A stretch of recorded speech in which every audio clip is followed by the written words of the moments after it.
जब से ऐतिहासिक फिल्म पद्मावती बनी है, तब से राजस्थान के इतिहास को लेकर लोगों में काफ़ी दिलचस्पी जाग उठी है। ये तो हम सभी जानते हैं कि राजस्थान के बहुत से पुराने किले ऐसे हैं जिनका इतिहास आज भी लोगों के ज़हन में कई सवाल खड़े कर देता है। आज हम आपको राजस्थान के ऐसे ही किले के बारे में बताने वाले हैं जिसके इतिहास को जानने के बाद लोग शायद इसे सदियों तक नहीं भुला पाएंगे। हम बात कर रहे हैं राजस्थान के चित्तौड़गढ़ किले की, जिसे देखने के लिए पूरे वर्ष दूर दूर से लोग आते हैं, क्योंकि इसकी बनावट इतनी खूबसूरत है कि विदेशों तक इस किले की बनावट का डंका बजा हुआ है। इस किले के एक एक भाग को बारीकी से देखने व समझने के लिए हमेशा ही पर्यटकों की भीड़ यहाँ लगी रहती है। इसी किले का एक हिस्सा एक ऐसा रहस्य है जिसकी वजह से उस हिस्से में जाने की हिम्मत आज तक कोई नहीं कर पाया है, और यह हिस्सा है चित्तौड़गढ़ किले का जौहर कुंड।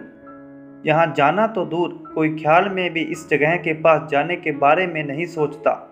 यदि कोई बहुत हिम्मत करके इस कुंड के पास जाने की कोशिश भी करता है तो वह असफल हो जाता है। इतिहासकारों के अनुसार इस जौहर कुंड को हंटेड यानी भूतिया नकारात्मक शक्तियों से युक्त माना गया है, जिसके पीछे एक बड़ी कहानी है जो कि प्यार, दुश्मनी और एक बड़े बलिदान को बयान करती है। चित्तौड़गढ़ का किला जो अपनी खूबसूरती और भव्यता के लिए जाना ही जाता है, साथ ही यह शानदार रानी पद्मिनी के बलिदान से भी जाना जाता है। रानी पद्मिनी जो कि खूबसूरती की मलिका थी, और शायद ही संपूर्ण इतिहास में इतनी खूबसूरत कोई और रानी हुई होगी, लेकिन इनकी यही खूबसूरती इनके लिए एक त्याग का कारण बन जाएगी, ये किसी को कहाँ पता था। और यही वजह थी कि रानी पद्मिनी की खूबसूरती उनकी दुश्मन बन गई, और तब चित्तौड़गढ़ के इतिहास के पन्नों में एक काला पन्ना जुड़ गया। राजा गंधर्वसेन और रानी चंपावती की बेटी रानी पद्मिनी, जो कि चित्तौड़गढ़ की रानी थी, बचपन से ही उनके माथे के तेज और खूबसूरती के चर्चे हर तरफ होते थे। बड़े होने पर जब विवाह का समय आया तो अपनी सुंदर सुशील पुत्री के लिए राजा ने स्वयंवर का प्रबंध किया, जिसके बाद पद्मिनी का विवाह राजा रतन सिंह के साथ हो गया। राजा रतन सिंह काफ़ी सूरवीर योद्धा थे, उनकी पहले से ही 14 रानियां थीं। ये दोनों राजा रानी खुशियों के साथ अपनी जिंदगी बिता रहे थे।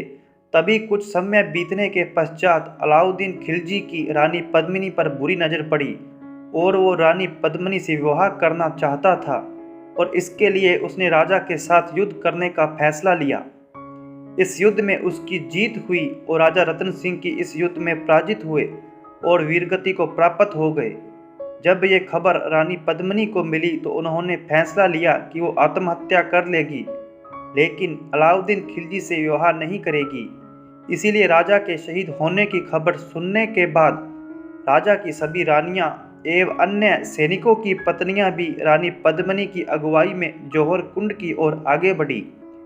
वहां स्नान किया और जौहर कुंड की अग्नि में कूद पड़ी। इतिहासकारों के अनुसार इस कुंड में छलांग लगाने वाली सबसे पहली रानी पद्मिनी ही थी। उनके बाद एक एक करके राजा की सभी रानियां एवं शहीद सैनिकों की पत्नियों ने भी जौहर कुंड में कूदकर अपनी जान दे दी।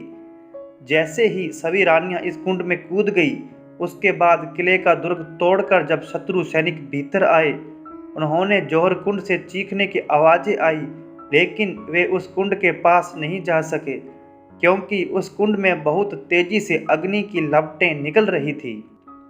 रानी पद्मिनी के इस बलिदान के बाद से ही राजस्थान में जौहर प्रथा काफ़ी प्रचलित हुई, जो कि ठीक सती प्रथा की तरह ही थी, लेकिन इसका प्रयोग तब किया जाता था जब कोई राजा अपने शत्रु से युद्ध में शहीद हो जाए और अपनी आन बान एवं सम्मान को बचाने के लिए महल की स्त्रियां कुंड की अग्नि में खुद को न्यौछावर कर देती थी।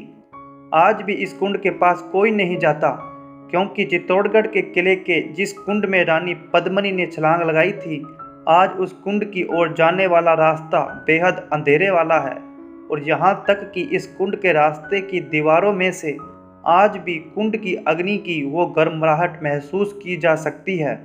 इसीलिए इस स्थान को नकारात्मक शक्तियों से पूरित माना गया है।